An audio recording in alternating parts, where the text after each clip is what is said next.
Hello everyone. In this video, we will be talking about polarity of bonds, which is a concept that will help us answer the question of why sugar dissolves in water. So it turns out that there's something similar about the molecular structure of sugar and the molecular structure of water that help them dissolve well. And it has to do with bond polarity. So to understand bond polarity, we need to review a concept called electronegativity. I have put the definition in here already just to speed this along a little bit. Basically, electronegativity is the attraction an atom has for electrons in a bond. So if you want to pause this for a second and write that down, go ahead.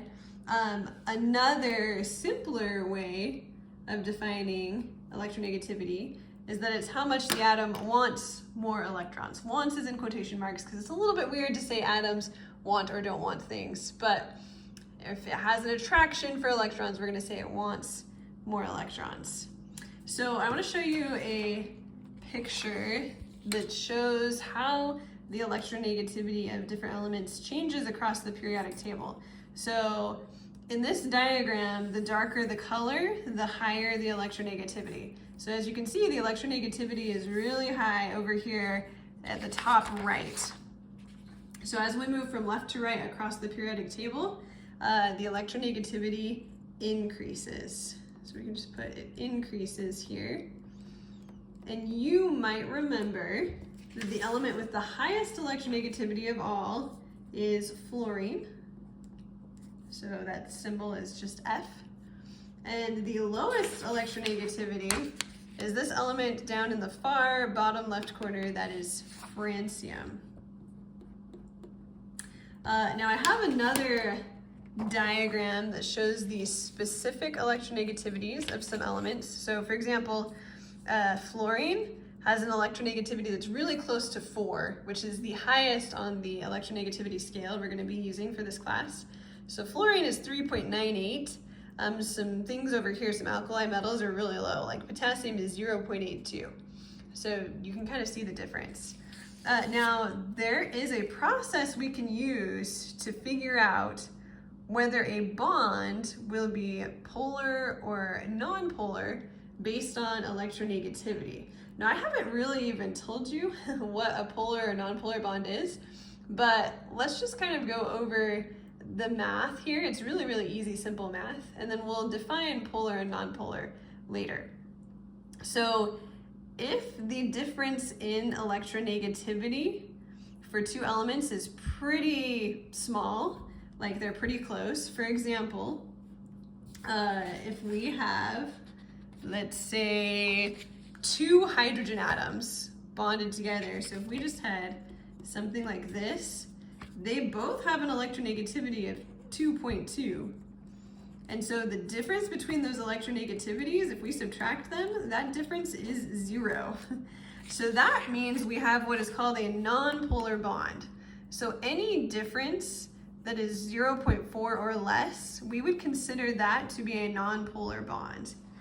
Anything between 0.4 and 1.8 is going to be a polar bond. So an example of that is carbon and oxygen. Carbon is 2.55, oxygen is 3.44. So if we subtract those, we get about 1.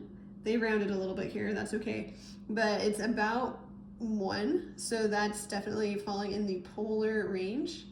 And then if your electronegativities are even more different, like above 1.8 when you subtract them, that's going to be an ionic bond. So we know sodium chloride is an ionic compound, that's table salt. And when we subtract those electronegativities, we get 2.1.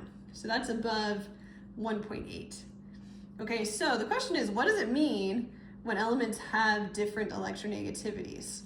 Well, when elements have different electronegativities, what that's going to do is make one side of the bond more negative than the other side. So if we have our example of carbon and oxygen, which is a polar bond, the oxygen is more electronegative, it's a 3.44, and the carbon is less. So the electrons are not going to be shared evenly. They're going to spend more time around the oxygen because the oxygen is more attracted to those electrons. So this side of the bond is going to have what we call a partial negative charge. We represent that with this little Greek letter delta. This is a lowercase Greek letter delta. It means partial. So this bond has a negative side and a positive side, and that makes it polar. And now you know that opposite charges attract. So if we have another polar bond over here, these would be attracted to each other. Okay, that's kind of going ahead of where we need to be right now, but polarity can cause some attractions. So let's just write down a polar bond is a bond with partially, I guess we should say with a partially negative side and a partially positive side because of a difference in electronegativity. Okay, and then a nonpolar bond is not going to have those partial charges. Like if we look at our HH bond right here, there's not going to be a negative or a positive side because those electrons are going to be shared equally. Each of the H's is pulling equally hard on those electrons. So a nonpolar bond does not have partial charges.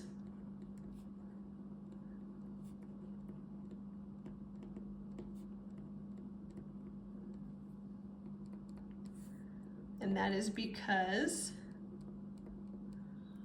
the elements have similar electronegativities.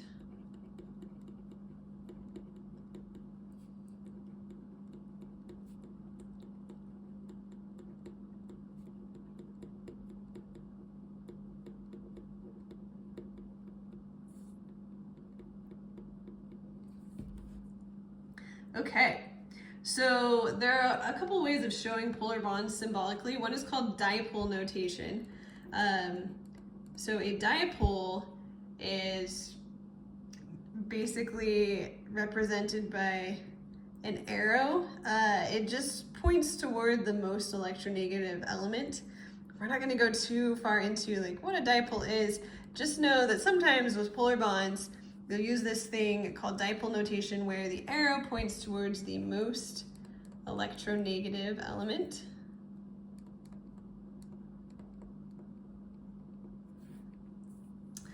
We can also show it instead of with an arrow, just with partial charges above the elements. So obviously the negative goes on the more electronegative element and the positive goes on the less electronegative element.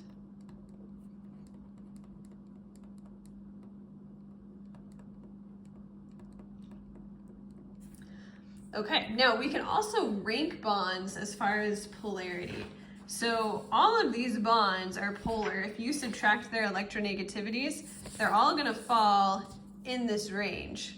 But like the higher you are on this range, the more polar the bond is. So if we look at, we've got CN, CO, and CF. So we've got carbon and nitrogen, carbon and oxygen, carbon and fluorine. You can see as we go to the right, the electronegativity increases.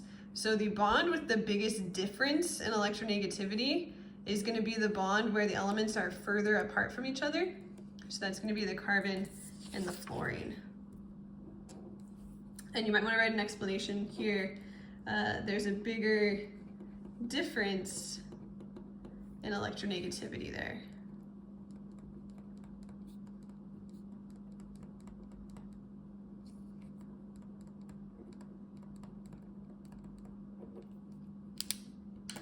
All right, and that is the basic information you need to know to understand polar and nonpolar bonds.